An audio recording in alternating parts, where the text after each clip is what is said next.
তোমরা বিস্কুট খাবে? খাবে তোমরা বিস্কুট? তো রাধে রাধে বন্ধুরা। তো সকালবেলায় ঘুম থেকে তাড়াতাড়ি করে উঠতে হয়েছে।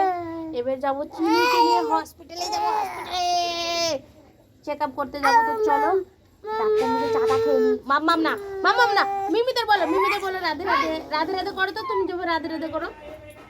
চিনি চিনি চিনি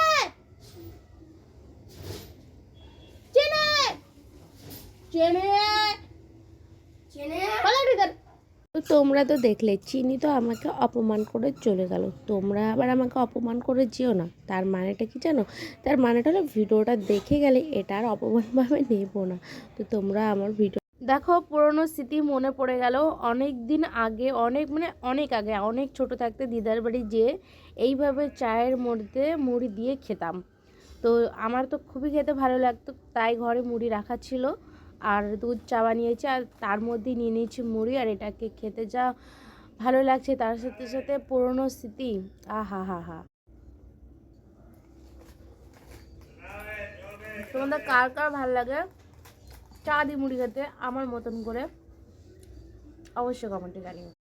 তারপরে আর কি, চা খাওয়া তো কমপ্লিট। তারপর রেডি সেডি হয়ে চলে গেলাম হসপিটালে। জানি না কেন চিনির শরীরটা ঠিক হওয়ার নামই নিচ্ছে না।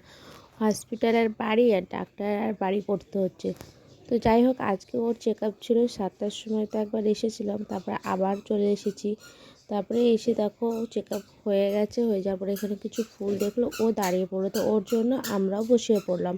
তো লাগলো ফুল ছিটতে। তো সামনে গার্ড ছিল, ওকে এত মানা করেছিলাম যে চিনি না না, নো নো।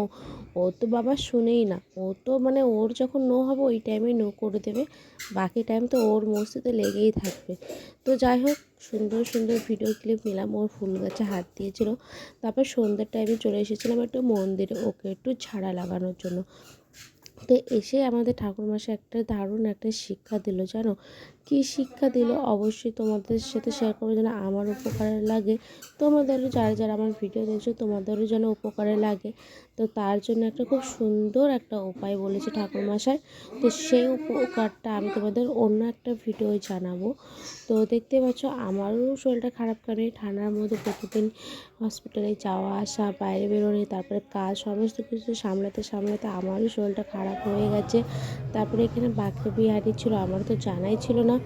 তো আমি এদিকে ঘুরতে এসে দেখতে পেলাম, তো আমাকে বললো বাঁকে আর দিতে, আমিও দাঁড়িয়ে গেলাম। তো এই যে দেখো কত সুন্দর লাগছে না আমাদের বাঁকে বিহারিকে। সকলে বলো রাধে রাধে, হরি বল। ভিডিওটা কেমন লাগলো অবশ্যই জানিয়ে যেও। দেখা হবে নতুন ভিডিও, তার আগে সাবস্ক্রাইব করে যেও।